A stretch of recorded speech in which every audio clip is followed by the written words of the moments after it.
Hello दोस्तों, कैसे हो? आपका स्वागत है त्रिपान सिटी सेंटर में। आज जो हम करने जा रहे हैं क्लास 12 एनआईएस बोर्ड का बायोलॉजी का चैप्टर नंबर 26।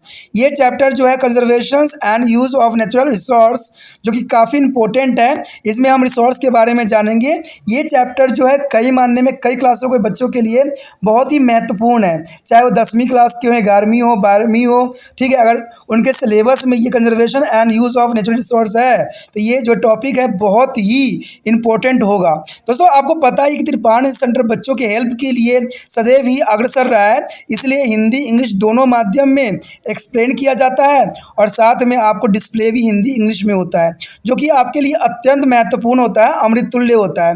तो इसी प्रकार जो है आप लाइक से सब्सक्राइब करते रहिए। लेकिन आपको पता है चैप्टर स्टार्ट करने से पहले एक बात जो मैं हमेशा कहता हूँ, जिसको आपको सोचना भी चाहिए, विचार भी करना चाहिए और अमल तो करना ही चाहिए, वो ये है कि जब भी वीडियो देखिए पूरा देखिए, क्योंकि अधूरा जानकारी सदैव खतरनाक होता है। साथ में एक इंपॉर्टेंट बात ये भी रहता है, अगर आप पहली बार वीडियो देख रहे हो तो लाइक शेयर सब्सक्राइब करना मत भूलना। क्योंकि दोस्तों लाइक कीजिएगा तो बनाने वाले का मनोबल बढ़ता है, सब्सक्राइब कीजिएगा तो इससे ये होता है कि जब भी मैं कोई वीडियो डालूंगा उसका नोटिफिकेशन आपको समय रहते मिल जाएगा। और देखिए शेयर का मतलब ये होता है कि आपके थ्रू न जाने किन बच्चों को हेल्प मिल जाए, ये आप भी नहीं जानोगे, इसलिए जो है आप शेयर जरूर करो। ठीक है, व्हाट्सएप स्टेटस पे भी लगाओ। दोस्तों एनआईएस सेंटर जो है कई मानने में बहुत से बच्चों के लिए हेल्पफुल है, चाहे वो 8th क्लास हो, 9th 10th 11th 12th हो, चाहे वो एनआईएस बोर्ड के बच्चे हों, ठीक है, चाहे बीए एमए के बच्चे हो, सभी क्लासों के लिए कुछ ना कुछ जो है त्रिपान सेंटर में उपलब्ध है। तो इसलिए आपके लिए ज़रूरी है कि आप सब्सक्राइब करके इसको चैनल को जो है सेव कर लो, नहीं तो बाद में अगर रिसर्च करोगे तो शायद आपको ये चैनल प्राप्त ना हो। तो इसलिए सोचना नहीं, विचार नहीं करना है, सब्सक्राइब करके जो है अपने पास सेव करना है। दोस्तों ये तो बात था आपके लिए, लेकिन आप देखते हैं हमारा आज टॉपिक क्या है। Then the next topic is endangered species. There is an endangered species here. You have already learned about the various reasons due to which our biodiversity is a constant threat. You also learn about the strengths of the protect the biodiversity. Let us now about some of plant animal which have already become a extinct or area going to be extinct from to Earth's surface. The species which have already disappeared is called to the extinct species, and the phenomenon of disappearance is known as extinction. And another category of species called to the endangered species are those which has been reduced in a number to a critical levels of facing of the high risk of extinction in their near future. The World Conservation Union forming International Union of the Conservation of Nature and Natural Resources, mean IUCN, has installed the indigenous plant and animals in the Red Data Book. The Red Data Book is important for the few endangered plant and animal are listed below. The first is a endangered animal is a Asiatic lion, green citrus, and alligator thread, and the tortoise, martial crocodiles, and gharials, tiger, rhinoceros, Aztec elephant, and Indian python. There also is the great Indian bustard butterfly. There is an endangered animal, but endangered plant here is a preserved plant, India Belladonna, Orchidea, Nalgaris lily, and Ginkgo biloba is a minerals here trees. दोस्तों यहाँ पर जो है संकट one प्रजाति यानी endanger species कौन कौन से, देखिए हमने पहले भी बात बताई थी कि बहुत से इंसानों की गतिविधियों से जीव जंतु जो होंगे नष्ट हो जाएंगे और हो भी चुके हैं, लेकिन कुछ जीव जंतु जो है जो नष्ट होने के कगार पे हैं, उसके विषय में हमने यहाँ चर्चा करना है। हमने पहले ही अनेक कारणों का अध्ययन कर चुके हैं जिन्हें जैव विविधता निरंतर खतरे में है। अपने जैव विविधता के संरक्षण की जो है रणनीति के बारे में भी जानकारी प्राप्त कर ली है। अब हम उन पादप और जंतु के बारे में जानेंगे जो विलुप्त हो चुके हैं या पृथ्वी पर से विलुप्त होने के कगार पे है। प्रजाति जो पहले ही समाप्त हो चुकी है वह विलुप्त प्रजाति यानी स्पीसीज कहलाती है, और जो विलुप्त होने की घटना के विलोपन कहलाता है। तो दूसरे श्रेणी में जो प्रजाति संकटमय प्रजाति कहलाती है। ये प्रजाति है जिनकी संख्या संकटपूर्ण स्तर तक कम हो गई है और इनकी निकट भविष्य में विलुप्त होने का सबसे बड़ा खतरा देखा जाता है। अगर देखा जाए तो विश्व संरक्षण संगठन, जिनका पूर्ववर्ती नाम प्राकृतिक संसाधन संरक्षण के लिए अंतर्राष्ट्रीय संघ यानी international union of conservation of natural and the natural resource means की IUCN, था, जो संकटमय पादप एवं प्रजातियों को लाल आंकड़े पुस्तक यानी रेड डाटा बुक में जो है सूचीबद्ध किया गया है। इसमें से कुछ संकट पादपों एवं जंतुओं की सूची यहाँ पर दिखाया गया है। यहाँ पर जो है संकटपन्न जानवर दिखाया गया, जो जिसमें एशियाई सिंह है, आपको हरी समुद्री कछुआ, राजकच्छ, ठीक है, कछुआ, मार्शल मगरमच्छ और घड़ियाल, बाघ, गेंडा, ठीक है, एशियाई हाथी, भारतीय अजगर, भारतीय सारंग, बड़ी तितलियाँ। तो ये सारे जो है संकटमय जानवर है, जो आने वाला भविष्य में आपको देखने को भी ना मिले और सिर्फ आपको नाम ही आपको शायद मिले। तो ये बहुत इंपॉर्टेंट बात यहाँ पर है जो समझना जरूरी है। संकट उत्पन्न पादप यानी पौधों के बारे में हम बात करें तो सबसे पहले घटपर्णी यानी पिचर प्लांट जो है खत्म होने के कगार पे आ चुका है। भारतीय जो है बेलाडोना भी जो है खत्म होने के कगार पे है। ऑर्किडल्स भी जो है उसी कैटेगरी में आती है, और नीलगिरी लिली ये भी उसी कैटेगरी में आती है। और जिको बैलोबा जो है अथवा मेडल हेयर ट्री ये भी जो है ख़त्म होने के कगार पे आ चुका है, और हो सकता है कि आने वाले भविष्य में हमें ये न दिखे। The next topic is wildlife. The wildlife now we shall learn about their important source of nature is called wildlife. At the home, you may have a pet dog or cat, even some of maybe have a cow, buffalo, sheep, goat, etc. In your garden, you maybe grow different types of vegetables and flowering plant. In addition to this, there are other plants and animals which are not be cultivated by you. The plants, animal, and the macroorganism other than their cultivated plants and domesticated of animal are considered wildlife. The animal and plant living in their natural habitat considered as a wildlife. There is a animal and plant living their natural habitat is called the wildlife. The wildlife form of the important resource as it is a play a major role in maintaining ecological balance. There is a maintaining of ecological balance, or it is used to in a research and experimental material, and also used to the instructionally purpose. And like other source, it is also fencing several thread. So it is should be a conserve and there are maintained for the use of future generation. The next topic is a need for the conservation of wildlife. There are wildlife need to the conserved for maintaining ecological balance for supporting life. And second is a preserving different kind of species, here the biodiversity, and preserving to the economically important plant and animal, and conserving there is a endangered species. There is most important factor need for the conservation of wildlife here. So our next topic is a method of conservation of the wildlife. After now there is a need for the conservation of the wildlife. Let us discuss how to the conserve it.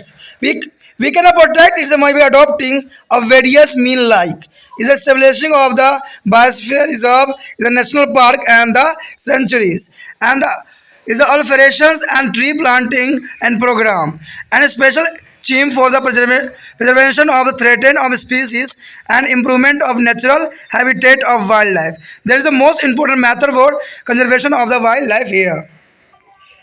And also is educated people about the need to method of conservation of wildlife and the formulation of act of regulation to prevent of posing of killing animal for a sport and money. And here the wildlife is a big is beginning to observe the Indian month of July every year since 1955. There is a fact. There is a 1955. It's a aim at creating awareness among the people about the importance of wildlife and the highlight the conservational of management of need of wildlife here. There is the most important things here. दोस्तों यहाँ पर जो है वन्य जीवन के बारे में वाइल्ड लाइफ के बारे में है जानना हमें। देखिए वाइल्ड लाइफ होती क्या है, वाइल्ड लाइफ होता है क्या, ये जानना आपके लिए अत्यंत महत्वपूर्ण रहेगा। कहते हैं जब हम प्रकृति की जो है महत्वपूर्ण स्रोतों के बारे में जानकारी प्राप्त करेंगे, जिसे वन्य जीवन कहा जाता है। घर में आपके पास पालतू कुत्ता, बिल्ली, गाय, भैंस, बकरी आदि हो सकते हैं। ये सारे जो होते हैं जीव कहलाते हैं। अपने देर में आप विभिन्न प्रकार के सब्जी, फूल और फलों का उगा सकते हैं। इसके अलावा भी दूसरे पादप और जंतु हैं जो आपके द्वारा उगाए या पाले नहीं गए हैं। ऐसे पादप जंतु जो उगाए गए पादप एवं घरेलू पशुओं के अलावा होते हैं वो वन्य जीवन कहलाते हैं, यानी जो वन्य में रहते हैं, यानी वाइल्ड लाइफ। वाइल्ड देखिए, जो आप घरों में पालते हो वो सारे डोमेस्टिकल में आते हैं, यानी वो सारे डोमेस्टिकल एनिमल कहलाते हैं। लेकिन जो जो प्राकृतिक अवस्था में पाए जाते हैं, जो प्राकृतिक रूप में रहना पसंद करते हैं, उसे हम वाइल्ड लाइफ कहते हैं, यानी वन्य जीवन। नाम से ही स्पष्ट हो रहा है कि ये सारे जो होते हैं वन्य जीवन होते हैं। और ऐसे पादप जंतु जो उगाए गए पादप घरेलू पशु के अलावा होते उसे वन्य जीवन कहलाते हैं। तो ये बात आपको क्लियरली समझ में आ गया होगा। आपने प्राकृतिक आवास में रहने वाले पशु व प्राणी अन्य जीवन और निर्माण करते हैं, तो ये बात आम है कि प्राकृतिक आवासों में रहने वाले पशु व प्राणी वन्य जीवन का निर्माण करते हैं, यानी सभी से मिलके ही वन्य जीवन बनता है। मान लीजिए अगर कई जीव नष्ट हो जाते हैं तो वन्य जीवन कहना संभव नहीं होगा। वन्य जीवन एक महत्वपूर्ण संसाधन है, ठीक है, यानी कह सकते हो कि ये वन्य जीवन जो है एक तरह के संसाधन है, क्योंकि यह जो है प्राकृतिक संतुलन को बनाए रखता है और इन्हें अनुसंधान के लिए प्रौद्योगिक पदार्थों के रूप में और मनोरंजन के उद्देश्य से भी व्यवहार में लाया जाता है। अन्य साधनों की तरह भी ये संकट में का सामना कर रहे हैं, अंततः इन्हें भविष्य की पीढ़ियों के उपयोग हेतु संरक्षित संभाल कर रखना चाहिए। तो संभाल के हम रख कैसे कर सकते हैं, जब तक हम इसको जो है प्राकृतिक आवास नहीं देंगे। कहते हैं आप जितना मर्जी आर्टिफिशियल बना लीजिए, जितना मर्जी आप इसके लिए उदाहरण बना लीजिए, लेकिन जो प्राकृतिक आवास होती है वो प्राकृतिक आवास ही होती है। तो ये बात जानना अत्यंत महत्वपूर्ण है। कहते हैं जो नेचर ने दिया है वो नेचुरल ही रहेगा, जो हमने बनाया है वो हमारा जो है मैन मेड ही कहलाएगा। हम उसकी तरह नहीं बना सकते जिस प्रकार नेचर स्वयं बनाती है। आगे जो है वन्य जीवन के संरक्षण की आवश्यकता, तो ये क्यों आवश्यकता है? वन्य जीवन का संरक्षण निम्न कारणों से किया जाना अत्यंत महत्वपूर्ण है। जीवन का जो बनाए रखने हेतु प्राकृतिक संतुलन कायम रखने के लिए। अब देखिए कितना इंपॉर्टेंट बात यहाँ बता दिया गया।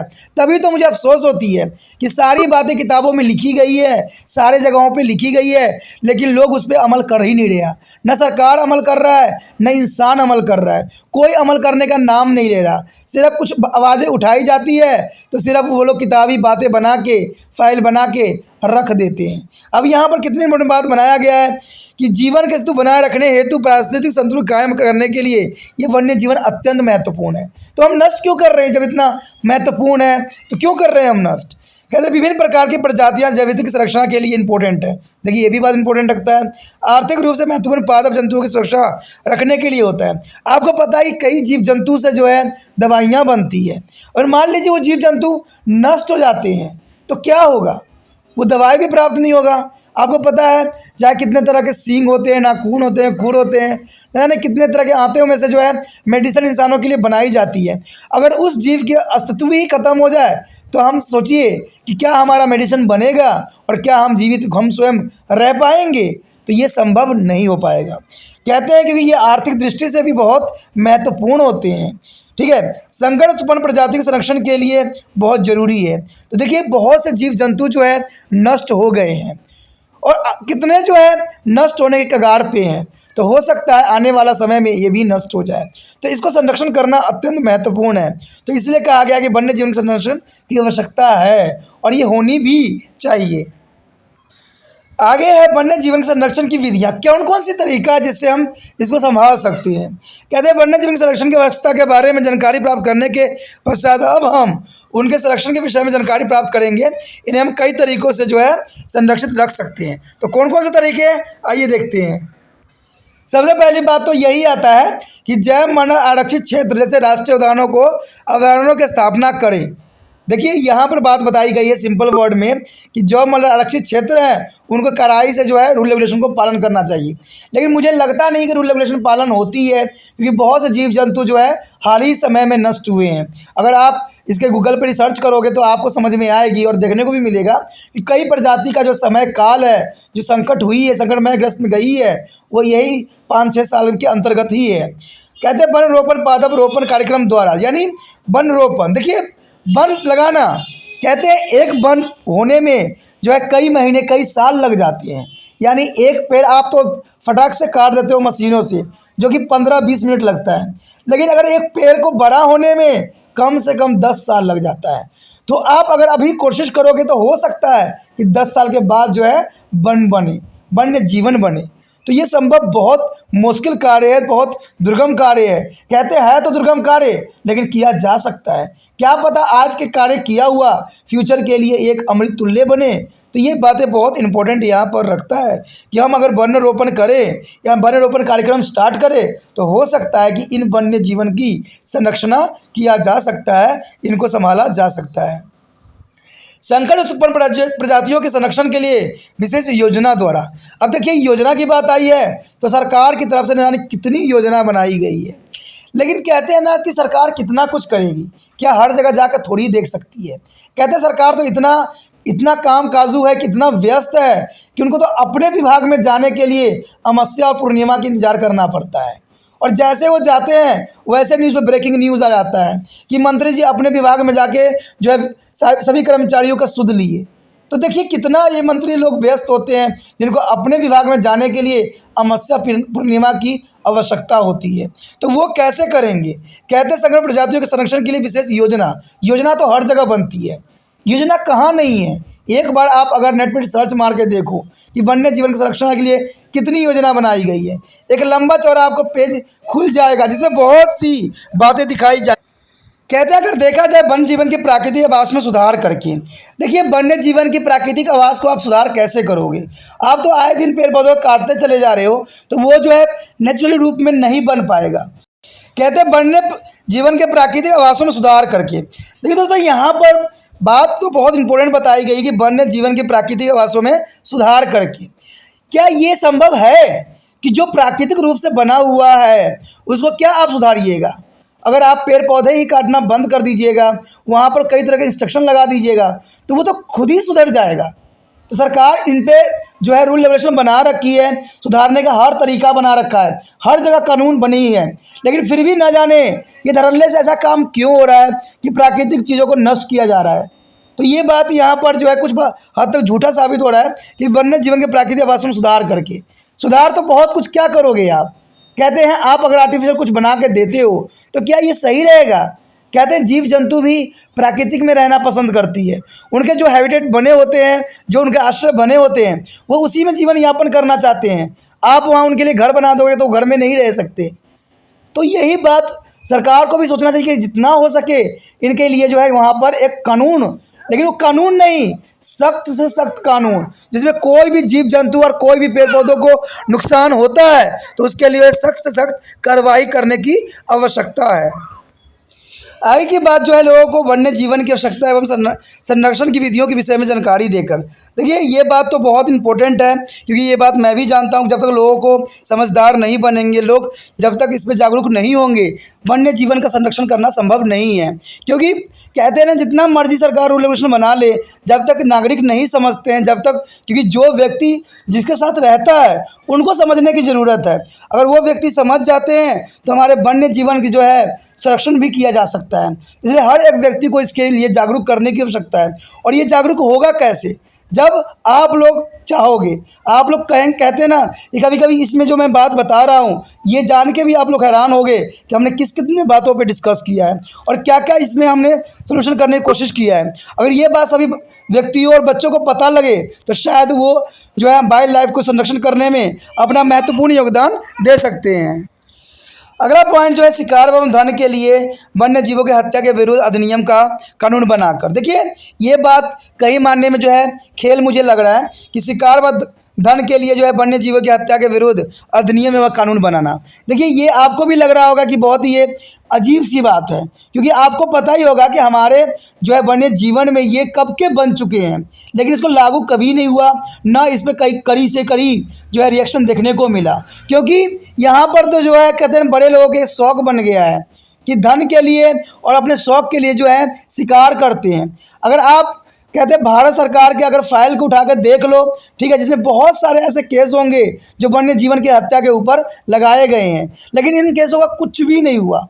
तो कहते हैं यहाँ पर तो ये बहुत ही अधूरा बात लग रहा है, बहुत धुंधली सी बात लग रही है कि वन्य जीवन हत्या के विरुद्ध अधिनियम को और कानून बनाकर, कहते हैं यहाँ पर ऐसा बनते तो है कानून, लेकिन बड़े लोगों के लिए ये खेल का सामान बन जाता है। ठीक है, चलो जो भी हो, लेकिन कहते हैं जब तक हम नहीं समझेंगे, नहीं जानेंगे, तब तक शायद हमारे वन्य जीवन की संरक्षण करना संभव नहीं है। तो हो सकता है आने वाले समय में जो है वन्य जीवन ही अपना कोई जो है अलग इंतजाम कर ले। कहते हैं यहाँ पर एक फैक्ट की बात आती है कि भारत में प्रतिवर्ष जो है जुलाई के माह में सन 1955 में वन्य जीव जो है सप्ताह मनाया जा रहा है। देखिए यहाँ पर 1955 से जो है वन्य जीवन सप्ताह मनाया जा रहा है। इसका उद्देश्य लोगों के बीच जो है वन्य जीवन के महत्व के प्रति जागरूक पैदा करना है। वन्य जीवन के संरक्षण एवं प्रतिबंधित आवश्यकताओं का विशेष उल्लेख किया गया है, जो कि काफ़ी इंपॉर्टेंट है। मैं तो ये भी कहता हूँ अगर ये वीडियो जिन बच्चों के पास प्राप्त होती है वो बच्चे भी समझ जाएंगे कि वन्य जीवन हमारे लिए कितना महत्वपूर्ण है, और इसमें सरकार के द्वारा कुछ भी नहीं किया जा सकता। जब तक हम नागरिक जो है जागरूक नहीं बनेंगे तब तक जो है वन्य जीवन संरक्षित नहीं रहेगा। अगर बन नहीं रहेगा तो हम आने वाला समय में हम लोग नहीं रहेंगे, क्योंकि आपको पता है कि वन्य जीवन जो है इंसानों के लिए बहुत इम्पोर्टेंट है। क्योंकि जो भी हमें खाद्य पदार्थ मिलती है, जो भी हमें मेडिसिन है, दवा कुछ भी मिलती है, सारे वन्य जीवन से ही हमें प्राप्त होती है। There is the most important topic is the wildlife reserve India. The reserves in the India here, many national park and sanctuaries has been established by a preserve to the wildlife in the natural environment. Some of this give a below along with the important species found in these. Is the Kaziranga Sanctuary Assam one as awarded to the rhinoceros, and the Manas Sanctuary is the Assam is a wild buffaloes, and the Gir Forest is the Gujarat, Lowen, Cheetah, Sambar and the wild bears, and the Kalorong Bird Sanctuary is the Andhra is the pelicans of the marine birds, and the Dakogama Sanctuary Jammu and Kashmir there are Kashmiri stag Himalaya Thar and the wild goats, sheep and antelopes, and the Bandipura Sanctuary is the Karnataka India binoms elephant and the langurs. And the next here is the Kanha is a national park, is a Madhya Pradesh, is a tiger, leopard and the wild dogs. There is a protection area. And the Simlipal National Park, Odisha is the mangroves, marine turtles and the lay eggs. And the Bharatpura Bird Sanctuary is the Rajasthan, duck and herons. And the Kolar Battles National Park is the Uttaranchal is a tiger walking and deer, sambar and the wild bears, the rhino is a monkey. And Jala Parvara is and sanctuary is the West Bengal is a rhinoceros. There is the most important sanctuaries here. तो यहाँ पर बताया गया है कि भारत में वन्य जीवन आरक्षित क्षेत्र यानी wild life reserves in India.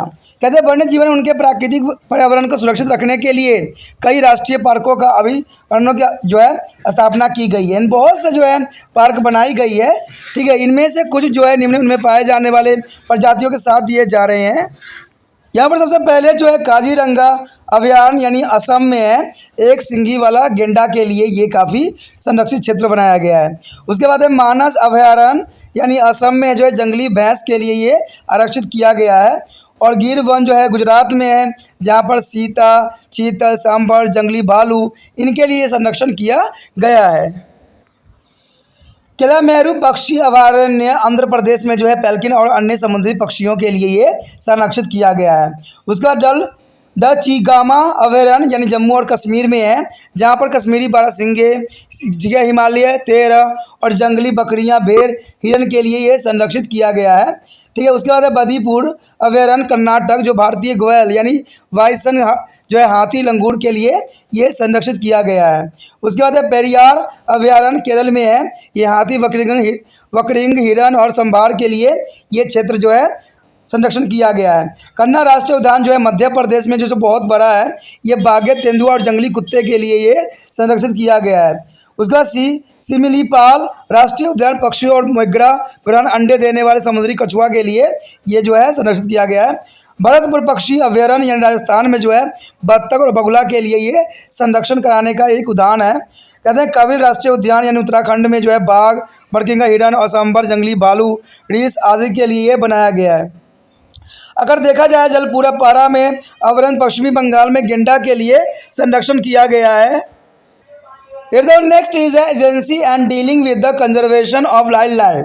There are various agencies both at a national and international level which take care of the conservation of the wildlife. Some of these given below. The first is the Indian Board of Wildlife, means IBWL.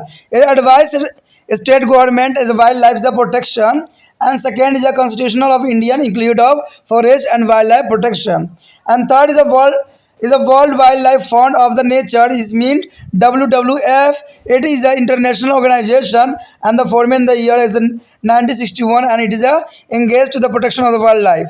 India become a member of it is a 1969 and has to be headquartered in Mumbai. It is support to the whale now is a project of tiger. And the next is the International Union of Conservation of the Nature and Natural Resources means IUCN. The World Conservation of Union WCU is engaged in the protection of the wildlife and their habitat. And the last is the conservation of the international trade is a endangered species means CITES. Sits is on the international organization to check the trade of protection from the endangered animal. India become a party of the CITES is a 1976.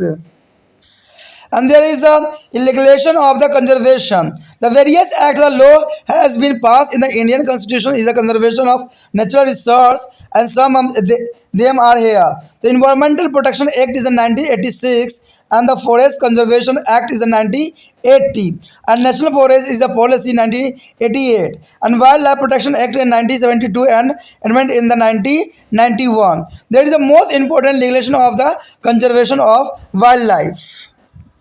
देखिए यहाँ पर जो है वन्य जीवन संरक्षण में संबंधित एजेंसियाँ बहुत से कार्यरत हैं, बहुत से कार्य हो भी रहे हैं, लेकिन कहते हैं इन वन्य जीवन की सुरक्षा हर एक व्यक्ति के ऊपर दायित्व बनता है। ये एजेंसियाँ तो सिर्फ एक नाम की होती है, बैठी हुई होती है। कहते हैं एक घटना भी घटी थी कि हमने एक देखा था गाय को जो बहुत बुरी हालत में थी, उसको हमने कंप्लेंट भी किया था, लेकिन उन्होंने कहा कि हम क्या कर सकते हैं। तभी मुझे अफसोस हुआ कि भाई ये एजेंसी इतने बड़े बड़े एजेंसी है फिर भी कुछ नहीं कर सकते। तो कहते हैं मैं एक ही बात जानता हूँ, जब तक हम लोग खुद जागरूक नहीं होंगे, जब तक हम खुद नहीं समझेंगे, इनकी प्रोटेक्शन होना संभव नहीं है। तो इसलिए हमें जो है जागरूक और इनके लिए सदैव ही संवेदनशील बन के रहना है और हर एक जीव की संरक्षण करने का जो है प्रण लेना है। लेकिन फिर भी अगर देखा जाए तो कहते हैं वन्य जीव संरक्षण के संबंधी बहुत सी एजेंसियां हैं और बहुत से लोग जो है इसमें कार्यरत हैं। तो इसमें कहते हैं पहला जो यही है Indian board for of wild life यानी IVWL। कहते हैं प्रांतीय सरकार को वन्य जीवन सुरक्षा के लिए ये सुझाव देती है सिर्फ कि हमें क्या करना चाहिए। भारतीय संविधान में वन एवं वन्य जीवन सुरक्षा की सम्मिलित भी किया गया है, तो ये भी चीज़ इंपॉर्टेंट है। कहते हैं world wild life for of the nature यानी WWF एक अंतर्राष्ट्रीय संगठन है। इसकी स्थापना 1961 में हुई और यह वन्य जीवन संरक्षण में लगा हुआ है। भारत कहते हैं सन जो 1969 में इसका सदस्य बना था, यानी 69 में इसका सदस्य बना था और इसकी मुख्यालय जो है मुंबई में है। इसमें जानी मानी बाघ परियोजनाओं को प्रोत्साहन दिया गया है। कहते हैं एजेंसियां जो है बहुत ही कार्यरत है और बहुत ही जो है वन्य जीवन को संरक्षण भी किया है और न जाने कई जीवन की रक्षा भी किया है। उसके पश्चात है international union for of conservation of natural resource यानी IUCN। ये वर्ल्ड जो है कन्वेंशन यूनियंस और WCI वन्य जीवन व उनके आवासों को प्रशिक्षण में संलग्न करता है। उसका convention of international trade off endangered species यानी CITES जो है बहुत इंपॉर्टेंट संस्था है। ये इंटरनेशनल है। कहते हैं एक अंतर्राष्ट्रीय संगठन है जो कि संकट आपन्न जानवरों के जो व्यापारिक उत्पादों पर रोक लगाने के लिए कहते हैं भारत सन जो है 1976 में इसका जो है सदस्य बना था। भारत भी इसका सदस्य बन चुका है और यहाँ पर तो कहते हैं कि भारत में वन्य जीवन की सुरक्षा के लिए सरकार ने जो है आड़ी जोड़ी का जोर लगा दिया है, जहाँ पर जो है सरकार हर तरफ से प्रयत्नशील है और कहते हैं जानवर की तो हर जगह सुरक्षा हो रही है। कहते हैं उसके बाद देखा जाए तो संरक्षण के लिए बहुत से कानून भी बने हुए हैं। कानूनों की कमी नहीं है, कानून तो इतने हैं कि आपके कॉपी भी जो है भर जाएंगे फिर भी ये कानून ख़त्म नहीं होंगे। इसमें कुछ कानून यहाँ पर दिए गए हैं। संरक्षण के लिए कानून बनाए गए। भारतीय संविधान में प्राकृतिक संरक्षण के लिए अनेक कानून अधिनियम पारित किए गए हैं। इसमें पर्यावरण सुरक्षा अधिनियम जो है 1986 बनाए गए हैं। वन संरक्षण अधिनियम जो है 1980 भी बनाई गई है और राष्ट्रीय वन नीति जो है 1988 भी बनाई गई है। और कहते हैं वन सुरक्षा अधिनियम जो है 1972 व इनमें 91 भी सुधार किया गया है। ये तो चलिए पुराना बनाया गया है, और कहते हैं अगले 20 साल में जाने कितने अधिनियम बने और कितने कहते हैं वर्ल्ड लाइफ की बचा लिया गया है जान, ये तो आपसे अच्छा कोई नहीं जानता होगा।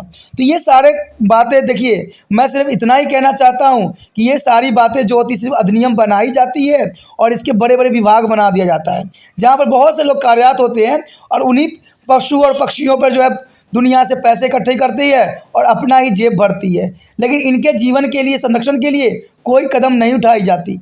अगर उठाई जाती है तो आज इतने सारे जो जीव जो संकटमय हो चुके हैं और जो संकटग्रसित हो चुके हैं, शायद संभव ऐसा नहीं होता। The next topic is sustainable development. However, this is the industry, factories and cities, town, road, railway and dams, etc. For development to the governors of all countries will have to replace the natural habitats of plant and animals. Natural resource has been to adopted is gradually, and the day will become when many natural resources will not be available for our future generation, and so it is a high time to think about the maintaining a balance between environment and development, so that both present and the future generation can be derive proper benefit out of this resource, and this can be only achieved by the process of suitable development. There is a most important here, a suitable development. The suitable development here, the mean is there a development of the meet the need of the present generation and the conserved resource for the future generation. And so sustainable or development should be include or reducing excessive use of resource and enhancing resource of conservation and recycle and the use of the best materials and scientific management of the renewable resource, especially bioresource, and planting the more tree, green grass patch to be intercepted between to conserve our buildings, and use a more environment friendly material or as a degradable materials, and use of technologies which as a environmental friendly and a based on efficient use of the resource. तो यहाँ पर जो आया है सतत पोषणीय परिवर्धन यानी sustainable development, कहते हैं अभी तक हमने चर्चा किया है किस प्रकार विज्ञान एवं तकनीकी अग्र विकास के प्रयोग करते हुए हम जो है विद्यमान प्राकृतिक संसाधन का परिचालन द्वारा स्वयं को अनुकूल पर्यावरण का निर्माण किया है। यानी यहाँ पर जो है लोग बहुत तरक्की कर चुके हैं, यहाँ तो है इतने इंडस्ट्रीज़ बनाई गई है पर्यावरण संरक्षण के लिए जिसका कोई विचार नहीं किया जा सकता। इस प्रकार हमने प्राकृतिक संसाधनों को अतिदोहन को फलस्वरूप न केवल प्राकृतिक पर्यावरण में परिवर्तन किया है बल्कि कुछ जो है इसी में इसे नष्ट भी किया है। आधुनिक उद्योग पर फैक्ट्री, शहर और कस्बे, सड़क और रेल मार्ग, बांधे आदि के कारण पादपों और जंतु की प्राकृतिक आवास परिवर्तन हो चुका है और इस प्रकार धीरे धीरे प्राकृतिक संसाधन समाप्त होते जा रहे हैं और एक समय ऐसा भी आएगा जब इनमें से अधिक हमारी आगामी पीढ़ी के लिए उपलब्ध नहीं होगा, जिसमें कोई दो राय नहीं है। अंततः पर्यावरण एवं विकास के भी संतुलन बनाने के विषय में विचार करने के लिए ये अनुकूल समय है ताकि वर्तमान और भविष्य की पीढ़ी दोनों को इन संसाधनों का उचित लाभ प्राप्त हो सके। यह लक्ष्य जो है बहानी और सतपोषणी विकास की प्रक्रिया द्वारा प्राप्त किया जा सकता है। मैंने कहा था दोस्तों कि सरकार की तरफ से हर एक योजना बनाई जाती है तो उसमें से सतत पोषणीय परिवर्धन भी एक योजना है जिसके द्वारा जो है भविष्य के लिए बचाए रखने के लिए एक स्पीसीज के रूप में ये चाहती है। मुझे तो ये लगता है कि जैसे खेल हो रहा है कि ये स्पीसीज बना के क्या करेंगे और कैसे जो है प्रोटेक्शन करेंगे, जब तक ये जागरूक नहीं होंगे इनको संरक्षित करना संभव ही नहीं है। अब देखा जाए तो सतत पोषणीय विकास क्या है? यह वह विकास है जो पर्यावरण पीढ़ी और आवश्यकताओं की पूर्ति करते हुए भविष्य की पीढ़ियों के लिए संसाधनों की संरक्षित रखता है। कहते हैं भविष्य के लिए इसमें हमें पानी, वायु, मृदा और दूसरे अन्य प्राकृतिक साधनों को ठीक उसी तरह से शुद्ध और प्रदूषण रहित रखना चाहिए जैसे कोई पृथ्वी पर पहले ही विद्यमान थे। अब देखिए ये भी बात जो है गलत है क्योंकि हमने कहाँ रखा है, हमने पानी, वायु, मृदा दूसरे चीज़ों को तो अपने राजनीतिक चक्कर में पीस के इनको जो है प्रदूषित कर चुके हैं, पीस के जो है इनको हम बर्बाद कर चुके हैं। अगर देखा जाए तो सतत पोषणीय विकास में निम्न समावेश होना चाहिए कि संसाधनों को अत्यधिक प्रयोग को कम करना व साधनों को बढ़ाना। देखिए साधनों को बढ़ाया तब जा सकता है जब हम नए विकल्प की तरफ बढ़े, हम तो पुराने विकल्प को लेके ही आगे बढ़ रहे हैं। कहते हैं अवशिष्ट पदार्थों के पुण्य चक्रण व पुण्य उपयोग, कहते हैं अवशिष्ट पदार्थों को पुण्य चक्रण करना। कहते हैं दोस्तों एक बात आपको पता ही होगा कि जो प्लास्टिक जो है कई क्षेत्रों में बैन है, कई क्षेत्रों में जो है इनको उपयोग करना भी मना किया गया है। और कहते हैं जहाँ पर एंट्री पॉइंट होती है वहाँ पर लिखा होता है कि जो है ये शहर जो है पॉलीथीन मुक्त है। लेकिन अगर ज़मीनी हकीकत आप देखोगे ना, तो वो अगर अंदर चले गए, अगर शहर में चले गए, तो हर एक दो कदम पे आपको जो है लिफाफा यूज़ करते हुए इंसान और दुकानदार सब मिल जाते हैं। कहते हैं सरकार की तरफ से एक्शन उठती है जब सरकार के जेब में पैसा कम जाता है, तो वो क्या करते हैं, छोटे से रेड़े वाले के पास अगर एक भी लिफाफा मिल गया तो उनके जो है 500 के पत्ता काट देते हैं 2 मिनट में। तो ये सिर्फ क्या है, अगर कोई चीज़ बैन की जाती है तो बैन का मतलब बैन होता है, न कि उसको धड़ल्ले से उपयोग करने के लिए विवश कर देते हैं। अब देखिए शराब भी कई क्षेत्रों में बैन है, लेकिन कई क्षेत्रों में जो है धड़ल्ले से उपयोग किया जाता है। कहते हैं जब कोरोना वायरस की थोड़ा सा छूट दी गई थी तो उसमें सबसे पहले शराब की दुकान खोली गई थी। आखिर आखिर क्यों? शराब से क्या ह्यूमन सिस्टम तगड़ा होता है? जबकि पहले ही डॉक्टरों ने बता दिया है कि कोरोना वायरस ह्यूमन सिस्टम से बचाया जा सकता है कोरोना वायरस से। लेकिन सबसे पहले जब कोरोना वायरस का थोड़ा सा ढील दिया गया था, लॉकडाउन में ढील दी गई थी, तो सबसे पहले शराब की दुकान धड़ल्ले से खोल दिया गया हर एक राज्य में। और कई राज्य में तो बैन भी है, लेकिन वहाँ पर धड़ल्ले से पार्टियों में अगर आप नहीं देखोगे तो जिन्होंने बैन किया है ना, उनके पार्टी में जो है शराब धड़ल्ले से बिक रही होती है और लोग पी रहे होते हैं। ये ज़मीनी हकीकत है जिसको दो राय किसी का नहीं होना चाहिए। तो ये कहते हैं कि बहुत से एक्ट बने हुए, बहुत से प्रोटेक्शन चीज़ें बनी हुई है। कहते हैं नवीकरणीय संसाधनों को विशेषकर जो जल साधनों का जो है वैज्ञानिक प्रबंधन करना भी अत्यंत महत्वपूर्ण बन गया है। उसके पश्चात है अधिक पेड़ लगाना, जो कि बहुत ज़रूरी भी है। कंकड़ी इमारतों के बीच हरी घास के छोटे छोटे जो है भूखंडों को विकसित करना, ये भी बहुत ज़रूरी है। जैव निम्नीकरण, अपमार्जक या पर्यावरण अनुकूल पदार्थों के जो है अधिक प्रयोग करना। देखिए ये सब चीज़ें जो है छोटी मोटी है, जो कि बहुत ज़रूरी भी है। अगर आप अपने आसपास कहीं भी एक पौधा भी लगा देते हो ना दोस्तों, तो ये काफ़ी इंपॉर्टेंट हो जाता है। कहते हैं सरकार की तरफ देखने से कुछ नहीं होने वाला है, हमें स्वयं जागरूक बनना है, हर एक नागरिक को जागरूक बनना है। और इसके लिए आपको सिर्फ इसमें सोचना नहीं है या मोबाइल से बाहर नहीं निकल जाना है। आपने क्या करना है, अपने घर के बाहर एक तुलसी के पेड़ लगा दो, नहीं है तो छोटा सा पीपल का पेड़ लगा दो, वो भी नहीं है तो कुछ लताओं का जो है लगा दो। इससे क्या होगा, कम से कम कुछ हरियाली तो रहेगी, कम से संतुष्टि तो आपको मन में मिलेगा ना कि आपके घर के आसपास जो है हरियाली है। तो ये छोटे बड़े पेड़ पौधे लगाने से कहते हैं बहुत बड़ा उपयोग हो सकता है और ये बहुत ज़रूरी भी है। साधनों के प्रभावी उपयोग आधारित पर्यावरण अनुकूल तकनीक का प्रयोग करना। देखिए बहुत से ऐसे तकनीक है जिससे हम पर्यावरण को संरक्षित कर सकते हैं। बहुत सी चीज़ें हैं, जैसे मान लीजिए अगर आप मार्केट जा रहे हो तो आप वहाँ पर लिफाफा लेना बंद कर दो, अपना थैला स्वयं का लेके जाओ। इससे क्या हुआ, कम से कम कुछ तो कहते हैं ऊँट के मुंह में जीरा डालने के बराबर है। The next topic is energy resource. There is the most important topic here.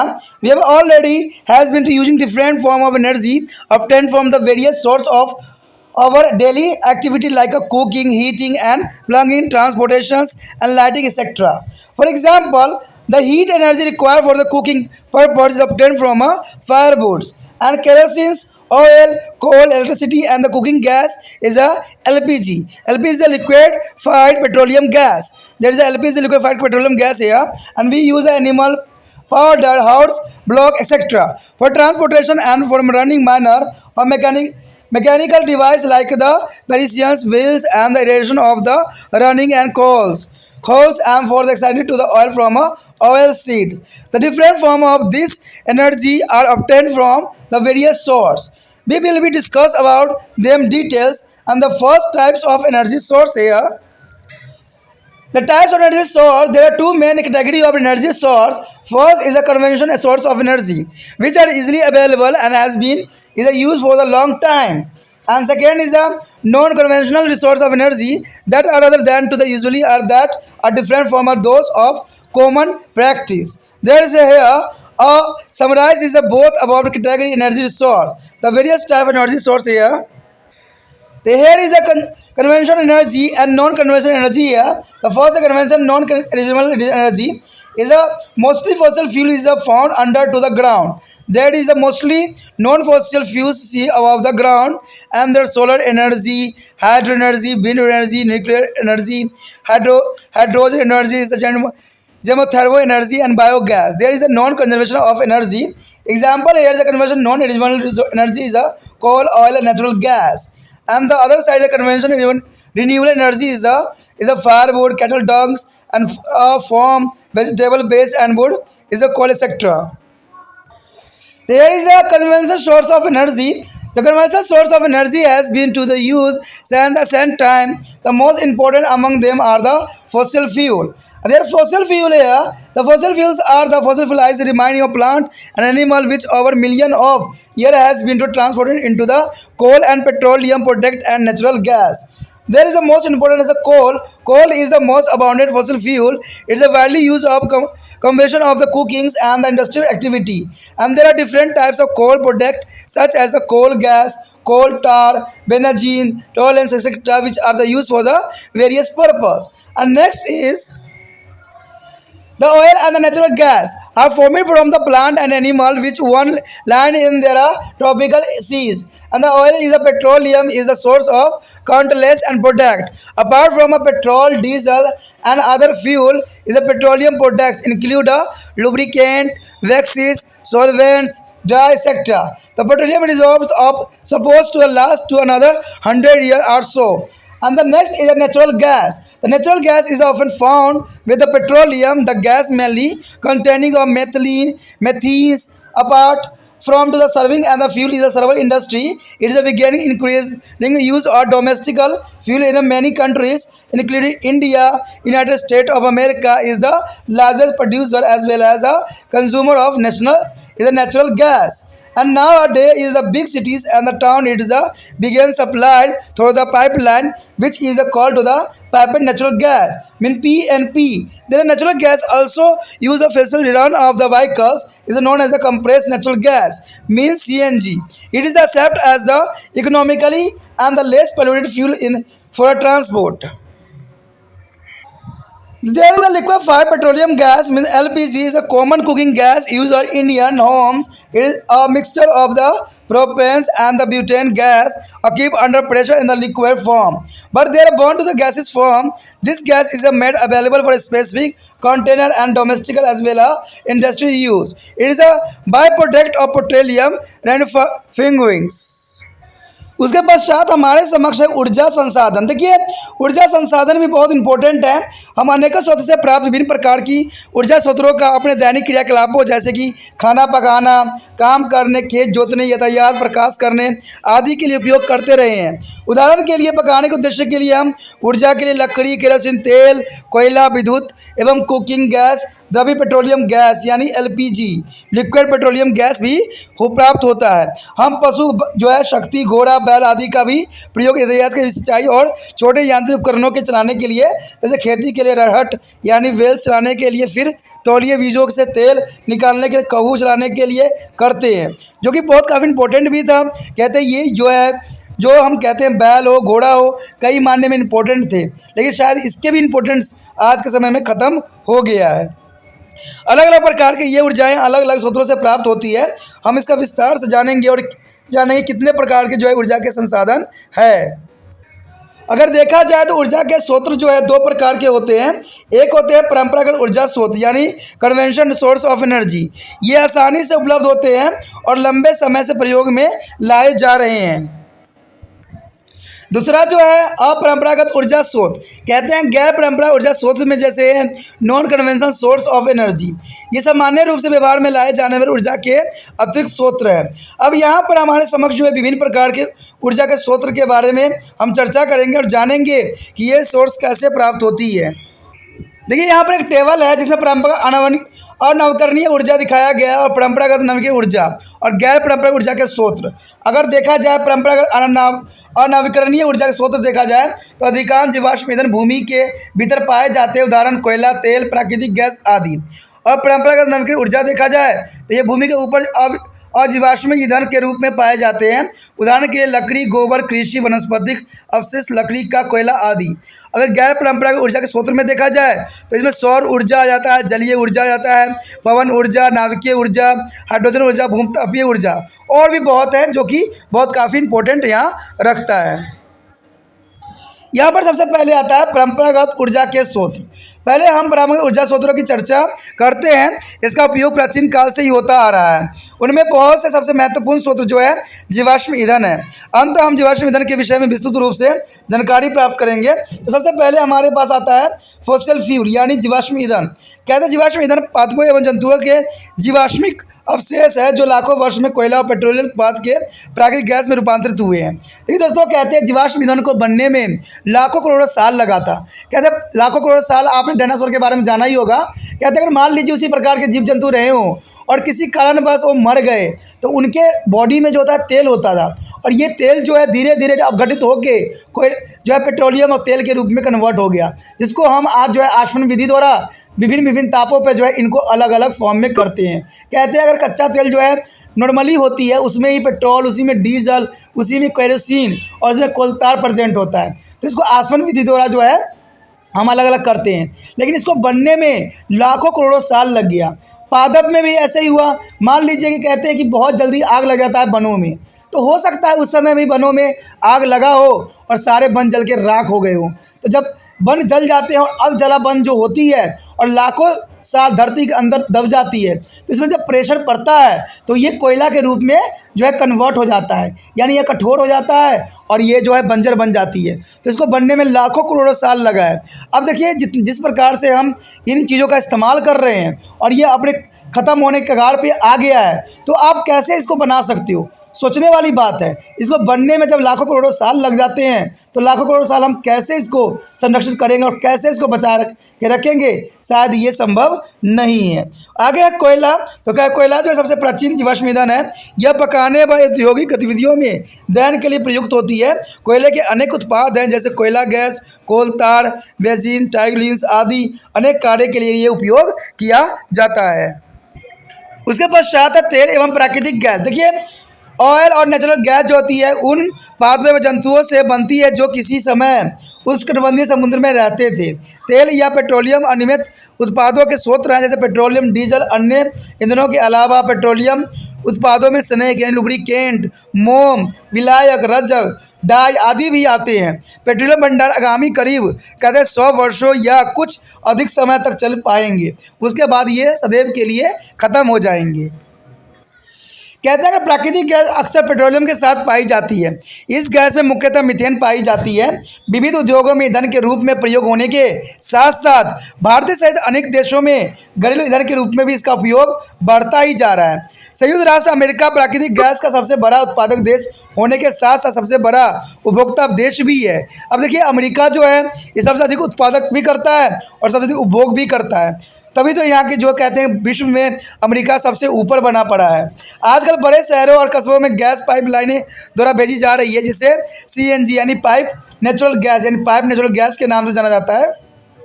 कहते हैं प्राकृतिक गैस वाहनों को चलाने के लिए भी ईंधन के रूप में प्रयोग होता है। इसे संपीड़ित प्राकृतिक गैस यानी कंप्रेस नेचुरल गैस भी कहते हैं। ठीक है, इसे परिवहन के लिए जो है मित व्यय यानी सस्ते एवं कम प्रदूषण फैलाने वाले ईंधन के रूप में आज उपयोग किया जा रहा है। तो ये बहुत इंपॉर्टेंट है। कहते हैं कंप्रेस नेचुरल गैस जो होती है CNG का बहुत इंपॉर्टेंट उपयोग है। जहाँ पर ये सस्ता है वहाँ पर जो है इसका प्रदूषण भी नहीं फैलता है।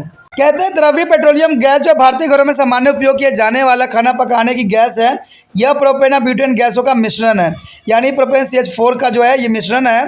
इसे उच्च दाब पर द्रवीकृत अवस्था में रखा जाता है, लेकिन यह गैस अवस्थाओं में जलती है। इस गैस के घरेलू उद्योग उपयोग के लिए एक विशेष बर्तन यानी कंटेनर में उपलब्ध कराया जाता है। यह पेट्रोलियम प्रकृत सलाहों का एक उत्पाद यानी बाय प्रोडक्ट होता है, जो कि बहुत काफ़ी इम्पोर्टेंट भी है। So our next topic is a non-conventional source of energy. There is the most important here. We have already learned now about the conventional source of energy, whether it is the renewable and non-renewable.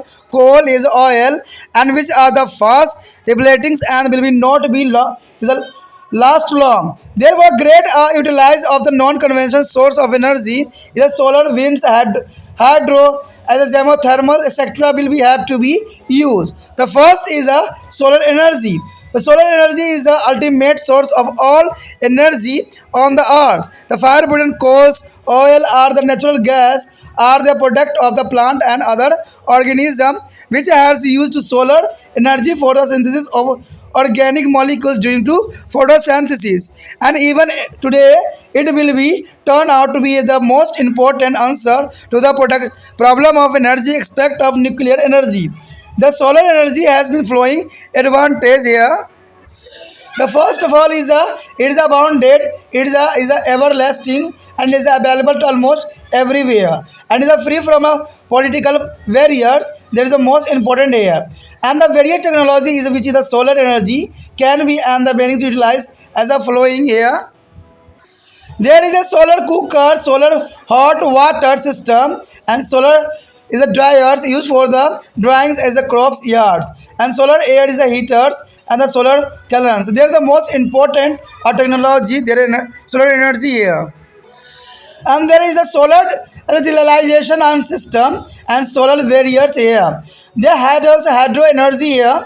The generation of the electricity by using the force of falling what is called to hydroelectricity. And the hydropower it is a cheaper than to the thermal and nuclear power. For it is generation dam and the build of store waters and which are made for follow, rotate, turbines and generate electricity. The next is a wind energy. The wind energy is the most important here. Here is the wind as the energy can be utilized in our daily life by converting into the mechanical energy, and this mechanical energy is used to generate of electricity and the rise of water from well and the rivers is the irrigations and other purpose. The windmills has to been to use of science earlier time to provide to the power for our grinding grain. It is also used for grain cutting and the share in there. The Indian is a large number of men as the mills are the began to the constructed on the sea, beach and hill areas. Here show the wind energy mill. There is the most important here. Here the show the is a wind mills. There is the most important. The maximum wind speed required for the operating the windmills is a 7 km per hour, and the windmill is a, can be draw of water up to the maximum depth of the 55 feet, and the output is a 4,000 to 9,000 liter of the per hours.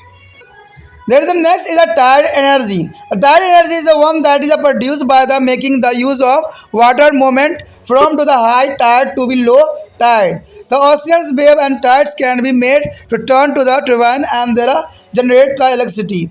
And the area where rivers flow into the sea experience waves and tides and the electricity and can be generated there. It has a much potentially as you know we have to a large is a coastal line is a major river system in our country, and electricity can be generated on a large scale from the wave and tide. Then next is nuclear energy. The nuclear energy is the fifth number that radioactive element like uranium and thorium disintegrated or spontaneous releasing of large quantity of energy. This energy can be trapped to the produce of electricity, and 25% of world thermal reserves are found in our country, which can be utilized to generate electricity. Most advanced countries has been nuclear power station. We do have some in India, for example, Tarapura, Maharashtra, is a Kalpakaram, is a Tamil Nadu, and Aurora is a Uttar Pradesh, and Kota is Rajasthan. Approximately 3% of Indian electricity come from the nuclear power, and about 25% are expected to the come by the 2050. And the installation of the cost of nuclear power station are very high, but maintains a cost of relative low. If not be carefully maintaining, this also have a inherent risk of the causing a radioactive pollution. There is a very dangerous as a radioactive pollution here. The next is the hydrogen energy. There hydrogen energy is the most important here. The hydrogen is the primary fuel for the hydrogen based fuel cell and power plants. The power can be generated from the industrial and incidental and transport purpose by using of hydrogen. Then next is a geothermal energy. Here the geothermal energy, this is the energy derived from to the heat in the interior of the earth. In the volcanic region is spreading and the fountain of the hot water is called geysers and are commonly found. This eruption of the hot steaming is water can be used. They are turned turbines and produce electricity in the geothermal power plants. In this matter called water is allowed to be seeps and through there are figures and in the rocks till of the reaches there is a hot rock in the lower layer, and the water get heated and the get converted into the steam which force out their surface to be used in the power generation. Besides this, is a preheated steam of the hot spring can be also generate electricity. And there are 46 hydrothermal area in India and where the water temperature normally exceed 150 degrees centigrade. The electricity can be generated from this hot spring. There's a next is a biogas. Biogas is another form of non-conventional energy. Is a biogas. It is produced by the microbial activity on the cattle ducts in the specialized or designated tank of coal to the digester. And there are mixture of the water and cattle dunks in the void in this digester where is a anaerobic is a decomposition and take place and the biogas is generated. This gas contain a 55 to the 70% methylene and which is inflammable and it is generally used of cooking gas and for a generation of electricity. And the best left in the tank after the generation of biogas is used of manure. Thus the bio is a plant provide us the both the fuel and the manure biogas plant and becoming a very popular in the rural India. And there are two types of biogas plant. The familiar types gas plant. These are small and used usually by the a family. And community types gas plant. These are large and used by the larger rural population. And the next is here a biofuel. You know it is a very well that a fossil fuel has been to the main source of energy from the transportation and industries for a more than a century. And the rapidly consumption has been dipped for the survival of the fossil fuel. There are fast depletion and the non-renewable nature has sent all alarm to the look for the alternative fuel. Among the fuel is the consumption of the liquid fuel is the highest. So there is a time to the identify potential plant and a species as a source of liquid hydrocarbons and the substitute for the liquid fossil fuel. The hydrocarbon present in the such a plant can be converted into the petroleum hydrocarbon. This liquid is hydrocarbons is a biofuel and the plants producing it is a called to the petro plants.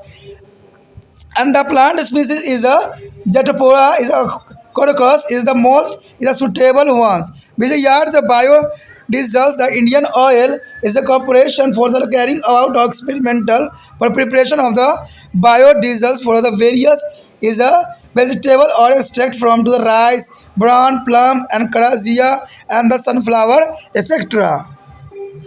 And there are advantages of biodiesel. The biodiesel has a several advantages. Some of these are given below. It is agriculture-based fuel, a substitute. It can be made from both vegetable oil, animal, and the fats. It can be used without a major modification in the engines. It does not be need a separate infrastructure for the storage of delivered and the handle lining biodiesel are safer. And the planting of Jatpora chorus will be utilized of best land in our country. And there it is a combination of the emit less carbon monoxide, sulfate and unbonded hydrocarbon and the particulate matter thus is a reduce air pollution. तो यहाँ पर अत्यंत महत्वपूर्ण बात आ गया है गैर परंपरागत ऊर्जा स्रोत। देखिए हमें जो है पुण्य नवीकरणीय और अपूर्ण नवीकरणीय दोनों प्रकार के परंपरागत ऊर्जा स्रोतों के विषय में पूर्व ज्ञान है। ये दोनों स्रोत जो है तेजी से कम होते जा रहे हैं और इसमें डिप्लेटिंग्स कहते हैं, हर्ष उन्मोचक कहलाता है और ये अधिक समय तक नहीं रह सकते हैं। अंततः अगर देखा जाए तो गैर पारंपरिक ऊर्जा स्रोत जो होते हैं सौर, पवन, जलीय, भूतापीय आदि का अधिक उपयोग किए जाने की आवश्यकता है। हम इनमें कुछ ऊर्जा स्रोतों के बारे में यहाँ चर्चा करेंगे। सबसे पहले तो देखिए बात यहाँ जानना सबसे इम्पोर्टेंट ये रहेगा कि अगर पेट्रोलियम डीजल आने वाला समय में ख़त्म हो जाएगा तो हम किस पे आधारित हो सकते हैं, हम हमारे लिए सोर्स ऊर्जा का क्या होगा। तो यही बात जानने के लिए हमने जो यहाँ पर देखेंगे कि ऐसा बहुत चीज़ें हैं जो हमारे गैर पारंपरिक ऊर्जा स्रोत के रूप में कार्य कर सकते हैं, जैसे सौर, पवन, जलीय, भूतापीय। ये बहुत से साधन हैं जो कि काफ़ी इम्पोर्टेंट और काफ़ी ज़रूरी भी है, क्योंकि इनके बिना शायद हमारा जो है अस्तित्व न रहे, लेकिन फिर भी हमें कुछ ना कुछ तो सोचने की आवश्यकता अवश्य ही पड़ेगी। कहते हैं सौर ऊर्जा यानी सौर एनर्जी आ गई सबसे पहले। कहते हैं सौर ऊर्जा पृथ्वी पर सभी प्रकार की ऊर्जाओं का आधारभूत स्रोत माना गया है।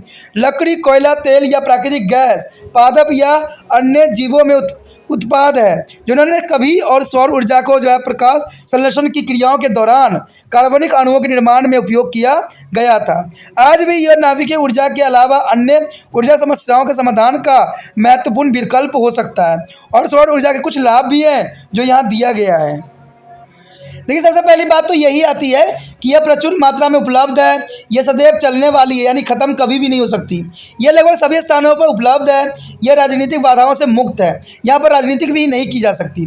जिन विभिन्न तकनीकों को सौर ऊर्जा का उपयोग की जा रही है और किया जा रहा है, कहते उस प्रकार है। सौर कुकर हो गया, ठीक है, सौर उसमें जलतंत्र यानी सोलर हॉट वाटर सिस्टम। उसके पश्चात देखा जाए तो सौर शुष्क यानी सौर ऊर्जा से सूखने वाला फसलों की पैदावार सुखाने के लिए प्रयोग होता है। और ये सौर वायु उष्मक यानी सोलर एयर हीटर, सौर भट्टी, सौर किलर्स एंड सौर जो है निम्नवर्णीय संयंत्र, सोलर डिग्रेडेशन एंड सिस्टम, सौर बैटरियाँ। तो जैसे कि चित्र में भी आप देख सकते हो कि ये कितने फ़ायदेमंद और कितना ज़रूरी आज के समय के लिए बन गया है। जहाँ पर हमारा जो है जो कोयला पेट्रोलियम ख़त्म हो रहा है, वहाँ पर जो है हमारे कोई विकल्प स्रोत के रूप में हमारे समक्ष ये आ खड़ा हुआ है। कहते हैं उसके पश्चात जो है जल विद्युत यानी जल ऊर्जा, हाइड्रोल पावर। देखिए, गिरते पानी का जो है बल का प्रयोग करके प्राप्त किया गया ऊर्जा जल विद्युत या जलीय विद्युत शक्ति या हाइड्रोल पावर कहलाता है। यह तापीय और नाभिकीय ऊर्जा की तुलना में सस्ती होती है और इसके उत्पादन के लिए जल के भंडारण हेतु बांध बनाए जाते हैं। जैसे आपको पता है कि भाखड़ा बांध जो है सबसे बड़ा है, जिसमें जो है बिजली बनाने के लिए उपयुक्त किया जाता है, जिसे बिजली उत्पादन के लिए टरबाइन घुमाने के लिए किया जाता है। यानी टरबाइन जो होता है नीचे लगा दिया जाता है और पानी के प्रेशर जो है उसमें से गुजारी जाती है। टरबाइन जो होता है नाचने लग जाता है और ये घूमने की वजह से क्या होता है, बिजली बन जाती है। तो ये बहुत इजी तकनीक है जिससे कि हम जो है बिजली उत्पादन कर सकते हैं और ये कभी ख़त्म ना होने वाली तकनीक है।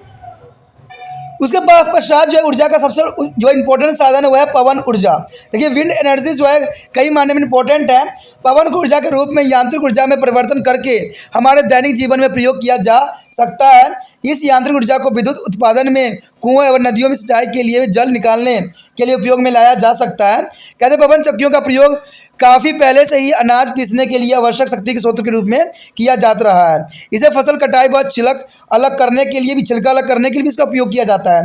भारत में समुद्री तटों पर पर्वतीय क्षेत्र में पवन चक्कियों का जो निर्माण किया जा रहा है, जो कि काफ़ी इंपॉर्टेंट है।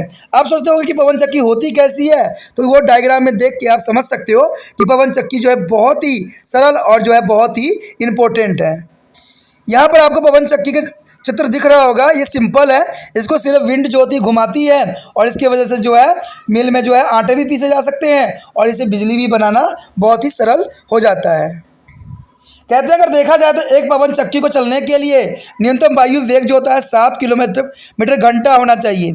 एक पवन चक्की अधिकतम 18 मीटर की गहराई से पानी खींच सकती है और इसकी प्रति घंटा उत्पादन जो होता है 4000 से 9000 लीटर पानी हो सकती है, जो कि काफ़ी इंपॉर्टेंट इसका मान रखता है। उसके पश्चात हमारे समक्ष आता है ज्वारीय ऊर्जा। देखिए, टायर एनर्जी का भी इस्तेमाल किया जा सकता है और आपको पता है कि टायर जो आती है वो अमावस्या और पूर्णिमा को ही देखने को मिलता है। लेकिन ज्वारीय ऊर्जा कई मायने में इंपॉर्टेंट सिद्ध भी हो सकता है।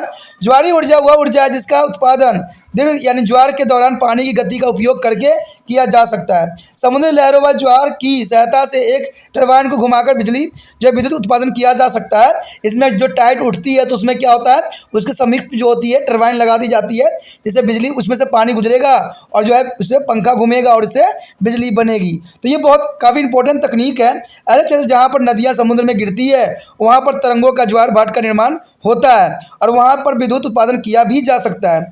इसमें बहुत अधिक शक्ति होती है। आप जानते हैं कि हमारे देश में लंबी तट रेखा मुख्य नदियाँ तंत्र है। अंततः यह व्यापक क्षेत्र पैमाने पर तरंगों का ज्वार भाट द्वारा विद्युत उत्पादन किया जा सकता है, जो कि बहुत काफ़ी इंपॉर्टेंट भी रहता है। उसके पश्चात है नाभिकीय ऊर्जा यानी न्यूक्लियर एनर्जी। देखिए, रेणुधर्मी तत्वों को जो है यूरेनियम और थोरियम के स्वतंत्र प्रदीप्त विघटन के परिणाम स्वरूप ऊर्जा की बड़ी मात्रा उत्पन्न होती है। इस ऊर्जा को जो है अवर्त करके जो है विद्युत उत्पादन किया जा सकता है। संसार का जो है 26% थोरियम भंडार हमारे देश में भी है, जो विद्युत उत्पादन में प्रयोग किया जा सकता है। अधिक विकसित देशों में नाभिकीय ऊर्जा केंद्र है। भारत में हमारे पास कुछ केंद्र है। उदाहरण के लिए तारापुर महाराष्ट्र में, कोलकमकम तमिलनाडु, नेरेरा उत्तर प्रदेश, कोटा राजस्थान आदि। भारत की विद्युत ऊर्जा का 3% भाग नाभिकीय स्रोत से ही प्राप्त होती है। और कहते हैं कि 2050 तक ये 25% भाग प्राप्त किया जाने की उम्मीद किया जा सकता है, जो कि काफ़ी इंपॉर्टेंट बात भी रखता है। कहते हैं नाभिकीय ऊर्जा स्टेशन निर्माण की कीमत बहुत अधिक है, लेकिन रख रखाव पर होने वाली व्यय अवश्य कम है। यदि इन्हें सावधानीपूर्वक नहीं चलाया गया तो इसे रेडियोधर्मी प्रदूषण का अन्वित खतरा भी हो सकता है। देखिए दोस्तों, कहते हैं ये बहुत उपयोगी स्रोत है विद्युत का, लेकिन सबसे विनाशकारी भी है, क्योंकि इससे अगर धर्मी प्रदूषण फैला तो कहते हैं इससे जीवन और जन की बहुत बड़ी क्षति पहुंच सकती है। उसके पश्चात है हाइड्रोजन ऊर्जा, यानी हाइड्रोजन एनर्जी क्या है। देखिए, हाइड्रोजन पर आधारित ईंधनों, सेलों व ऊर्जा संयंत्रों के लिए हाइड्रोजन प्राथमिक ईंधन होता है। हाइड्रोजन की सहायता से उद्योग, घरेलू व परिवहन उद्योग की पूर्ति के लिए शक्ति उत्पादन किया जा सकता है। तो इसमें सबसे पहली बात कहते हैं, अगर 7वां पॉइंट देखा जाए तो इसमें बताई गई भूतापीय ऊर्जा यानी जेमोथर्मो एनर्जी। देखिए, यह ऊर्जा पृथ्वी के अंदर की ऊष्मा को प्राप्त की जाती है। यानी देखा जाए तो आपने देखा होगा कि कई जगह पर पानी के गर्म स्रोत होते हैं या कहीं भी जो है लावा निकल रही होती है, तो इसका उपयोग करके जो है हम एनर्जी को बना सकते हैं और बिजली उत्पादन कर सकते हैं। कहते हैं ज्वालामुखी क्षेत्रों में गर्म पानी के फव्वारे आमतौर पर पाए जाते हैं। इन्हें जो है गेजर्स कहते हैं। ये गर्म पानी के द्रव्यदान यानी टरबाइन घुमाने में काम में लाए जा सकते हैं। भूतापीय शक्ति संयंत्रों में विद्युत उत्पादन कर सकते हैं। इस विधि में चट्टानों में दरारों से ठंडे पानी के नीचे रिसने दिया जाता है। जब तक वह निमित्त गर्म चट्टानों तक नहीं पहुंच जाता है, पानी गर्म होकर जो है भाप में परिवर्तित हो जाता है, जो बलपूर्वक सतह से बाहर निकलता है और इसकी सहायता से ऊर्जा उत्पादन किया जा सकता है। अगर आपको ये बात समझ नहीं आई तो आप एक बात जान सकते हो कि जैसे आप घर में कुकर होता है, कुकर में जब हम खाना पकाते हैं तो उसमें क्या होता है, प्रेशर बनती है, और जैसे प्रेशर बनता है ऊपर की जो सीटी होती है वो नाचने लग जाती है। तो सेम यही बात बताई गई है कि अगर प्रेशर बनाया जाए तो प्रेशर से क्या होगा, टरबाइन को घुमाया जा सकता है, और टरबाइन जब घूमेगी तो 100% जो है बिजली पैदा होगी। तो ये भी एक प्राकृतिक तरीका है जो कभी ख़त्म ना होने वाला तकनीक में आता है। कहते हैं भारत में जो है 40 जलीय तापीय क्षेत्र है, जहाँ पर जल का तापमान सामान्यतः 150 सेंटीग्रेड से अधिक है, तो जो कि काफ़ी उपयोगी भी सिद्ध हो सकता है। आने वाले टाइम में इन गर्म स्रोतों से विद्युत उत्पादन किया जा सकता है। आगे जो है दोस्तों हमारा बायोगैस है। बायोगैस के बारे में तो आप जानते ही हो कि सौर पारंपरिक ऊर्जा का एक अन्य स्रोत जो जैव गैस है, जैसे हम यहाँ पर एम्पा चित्र या डाइजेस्टर भी कहते हैं। विशेष रूप से बनाए गए गड्ढे में पशुओं के गोबर व सूक्ष्म जैविक क्रियाओं द्वारा विशेष टंकी उत्पन्न होती है। इसमें पानी गोबर का मिश्रण बनाकर उड़ेल दिया जाता है और यह अवायवीय यानी एनारोबिक विघटन होता है और बायोगैस बनती है। देखिए, साधारण वर्डों में देखा जाए तो जैसे काउ डंक हो गया, ठीक है, और मल मूत्र होती है, उसको एक गड्ढे में आप क्या कीजिए, बंद कर दीजिए टाइटली, जो कि एनारोबिक कंडीशन को जो है फॉलो करे। अगर एनारोबिक कंडीशन वहाँ फॉलो होगा तो कुछ समय के बाद जो है बैक्टीरिया ग्रोथ करके उसमें से गैस निकालेगा, जिस गैस को हम मीथेन गैस के नाम से जानेंगे। और ये मीथेन गैस जो होती है भोजन पकाने के लिए एक आदर्श गैस के रूप में बन सकती है। जो ये गैस जो है कहीं भी बनाई जा सकती है, इसमें कोई किसी प्रकार का जो है पैसे खर्च नहीं होंगे। इसमें सिर्फ खर्च भी होंगे तो एक गड्ढा बनाने में या एक जो है टाइट कंटेनर बनाने में पैसे खर्च हो सकते हैं। कहते हैं अगर 55 से 70% मीथेन गैस होती है जो ज्वलनशील होती है, और यह सामान्यतः खाना पकाने वाले गैस के रूप में उपयोग किया जा सकता है। बायोगैस के निर्माण के लिए पश्चात टैंक में बचा अपशिष्ट खाद के रूप में भी प्रयोग किया जा सकता है। अब देखिए इसमें क्या हो गया, कहते हैं ना वही हो गया, आम का आम और गुठली का दाम निकल जाएगा। यानी इससे अगर मल मूत्र गोबर को अगर इकट्ठा करके टैंक में रखते हो, इससे जो है मीथेन गैस तो बनेगी ही बनेगी। बाद में जब इसके गैस खत्म हो जाएंगे तो आप क्या कर सकते हो, इनको जो है खेतों में खाद के रूप में उपयोग भी कर सकते हो। तो वही बात हो गया ना कि जो है गुठली के दाम निकल गए आपके। आम तो आपने खा लिया, गुठली से भी दाम निकल गया। तो ये बहुत काफ़ी इंपॉर्टेंट और बहुत ही सुचारू और सुलझा हुआ तकनीक है, जिसको आप कहीं भी उपयोग कर सकते हो, आप स्वयं भी बना सकते हो इसको। अंततः बायोगैस संयंत्र में हमें ईंधन व जो है खाद दोनों प्राप्त हो जाती है। तो बायोगैस संयंत्र भारतीय गाँव में काफ़ी लोकप्रिय भी है, और जैव गैस संयंत्र को 2 प्रकार के यहाँ पर है। इसमें पहला तो यह है कि परिवार में काम आने वाले जो है गैस संयंत्र ये प्रकार आकार में छोटे होते हैं और एक परिवार द्वारा व्यक्तिगत स्तर पर प्रयुक्त भी होते हैं। दूसरा होता है समुदाय प्रकार के गैस संयंत्र, ये बड़े होते हैं व अधिक ग्रामीण आबादी द्वारा जो है प्रयोग में लाए जाते हैं। अगला जो हमारा है दोस्तों बायो ईंधन यानी बायोफ्यूल। आप अच्छी तरह से जानते हैं कि जीवाश्म ईंधन से एक शताब्दी से अधिक समय तक परिवहन एवं उद्योग में ऊर्जा के मुख्य स्रोत रहे हैं। उनके इस तीव्र गति से उपयोग से परिणाम स्वरूप जीवाश्म ईंधन के भंडार कम होते गए हैं। इनकी तीव्र क्षरण और जब पुनः नवीकरणीय प्राकृतिक ने वैकल्पिक ऊर्जा स्रोतों के लिए प्रयोग किए जाने की दिशा में कदम बढ़ाए जाने के संकेत दे चुके हैं। इसलिए द्रव्य जैव ईंधन के स्थान पर अब जो है हाइड्रोकार्बन को पेट्रोलियम हाइड्रोकार्बन में बदल दिया गया है और दबे पेट्रोलियम गैस ईंधन और इनका उत्पादन करने वाले पादपों को जो है पैटो प्लांट्स कहा जाता है। ये फ्लोरविसिया यानी इनोवेसिया क्लोपेडियस और एपोसाइसेसिस यानी एक्टिकोसिस और कैनवोलोबिलेसिस एवं सपोटेलिस जो है कुलों के पादप हैं जो टेट्राफोरकस प्रजाति के पादप सर्वाधिक प्रयुक्त होते हैं। इनमें जो है बायोडीजल प्राप्त होता है और भारतीय तेल निर्माण इंडियन ऑयल कॉरपोरेशन धन की भारी तार कर्जिलिय सूरजमुखी आदि अनेक वनस्पति तेलों में जो है बायोडीजल के निर्माण का उपयोग हो रहा है। अब देखिए बायोडीजल का लाभ क्या है। यह एक कृषि आधारित ईंधन का विकल्प है। यह वनस्पति तेल या पशु वसा दोनों से बनाया जा सकता है। इन ईंधनों में बिना प्रमुख बदलाव किए ही प्रयोग किए जा सकते हैं। इसके संग्रह और वितरण के लिए पृथक संरचनात्मक ढांचे की आवश्यकता नहीं होती है। बायोडीजल का व्यवहार अधिक सुरक्षित भी रहती है और देखा जाए तो इसको दहन के परिणाम स्वरूप जो है कार्बन मोनोक्साइड सल्फेट वगैरह जो है जल हाइड्रोकार्बन व कण पदार्थों का जो है उत्सर्जन कम होगा। इस प्रकार वायु प्रदूषण भी कम होगा।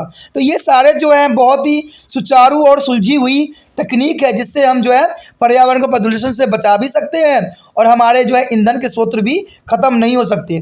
तो ये काफ़ी इंपॉर्टेंट है। लेकिन कहते हैं ये इंपॉर्टेंट तो है लेकिन ये कई जगहों पर उपयोग नहीं किए जा रहे हैं जो कि बहुत ही चिंता का विषय है। इसको उपयोग करना चाहिए और सरकार को इसको उपयोग करने के लिए प्रोत्साहित करना चाहिए। कहते हैं ये संयंत्र इतने महंगे भी हैं जो लोगों के लिए जो है खरीदना संभव नहीं है।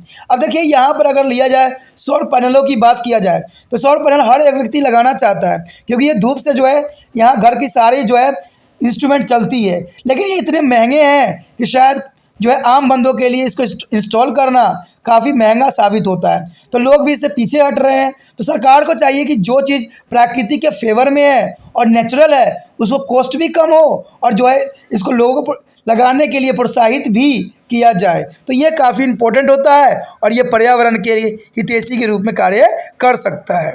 दोस्तों इसी के साथ हमारा ये टॉपिक खत्म हो जाता है। आगे का टॉपिक अत्यंत महत्वपूर्ण है तो उसको देखना मत भूलिएगा। उसमें जो है हम और भी जानेंगे और समझेंगे।